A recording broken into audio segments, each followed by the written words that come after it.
In this video, we're going to be changing this general form equation into standard form, and then we're going to identify the conic that it represents. There's totally a way to identify the conic before we do this, but what I want to do for this first video at least is take you through the process of figuring out that standard form and then show you how that kind of links back to the procedure for figuring out which conic this is even before you start. So the very first thing we need to do is we need to get ourselves a little bit organized. You can see here that we've got an x squared, a y squared, an x, a y, and then just a constant. We need to group the x terms together, and so we'll group 4x squared and negative 40x together. Then we'll group the y terms, 9y squared plus 36y, and then we'll take away 100 from each side, so there's going to be negative 100 on the right hand side. So get that constant over here to the right, and then you're just going to group together terms that have the same variable. We're actually going to have to complete the square here, so whatever coefficient you have of the squared term, you're gonna factor that out. So you need to get the 4 out of there. We've got an x squared. This would be minus 10x. I'm going to leave a little space here for the complete the square part, and then we need to factor this 9 out. So this will be y squared plus 4y, leave a little space, and that's still equal to negative 100. To complete the square here with the x variable, we just need to take half of negative 10, and then we're going to square that. Half of negative 10 is negative 5. Square that, and you've got positive 25. You're always going to have a positive value that you're adding here.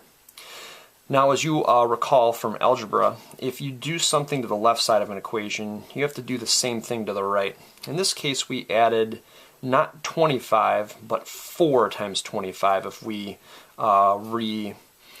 distributed this out.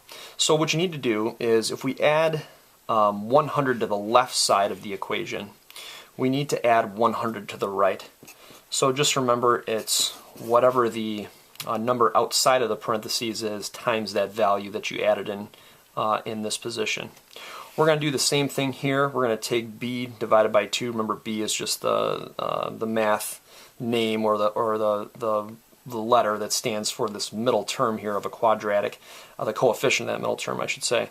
So this is b, or 4, divided by 2 is 2. Square it, you get 4. And then again, remember that we're not just adding 4 to the left side, we're actually adding 9 times 4, which would be 36. So if we add that to the left, we're going to add that to the right. The next thing is to factor each one of these, and if we've done our complete the square correctly, this should factor into x minus 5 quantity squared. That does work. If you wanted to check, you could refoil this back out. You get right back to this quadratic. And then we're going to do 9 times y plus 2 quantity squared. So you always write down whatever b is, in this case negative 10 divided by 2, the sign stays the same. Here the sign stays the same, and we just write down b divided by 2. Then on the right hand side we've got negative 100 plus 100, then we've got a 36. As we see right here, we have different numbers that are outside the parentheses, and we have a 36 over here. If this was a circle, you would see that these are the same thing. It's not, so what we need to do is get 1 on the right hand side if you recall the standard form for an ellipse.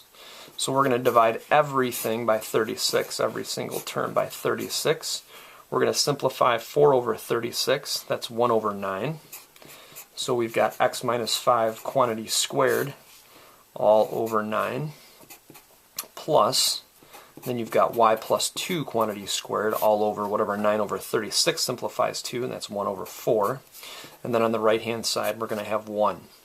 So now you can see in standard form that we have different numbers underneath, and we have a plus sign in the middle. Each term is being squared. So this is definitely an ellipse. As I promised at the beginning of the video, what I'll do, and we'll just box this in by the way, because this is standard form and it is an ellipse, and that was the question, I guess. Change into standard form, got it. Identify the conic that it represents, it's an ellipse.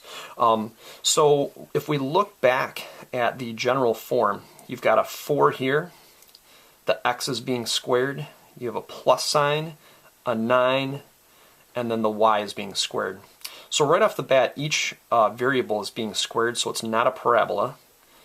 There's a plus sign here, and I should really clarify that both coefficients of the squared terms are positive. If one of them is negative, then you're going to have a hyperbola. And also they're different. 4 is not 9, you know. So this tells you right away it's not a parabola. You'd only have one of these squared if it's a parabola. The plus sign, or at least the coefficients of the x squared and the y squared, are both positive. So it's an ellipse or a circle, and then the coefficients are different, so it's definitely an ellipse. I think that's it for this one. Here's your standard form, and you can do all sorts of fun stuff with that. And then the conic that it represents is an ellipse.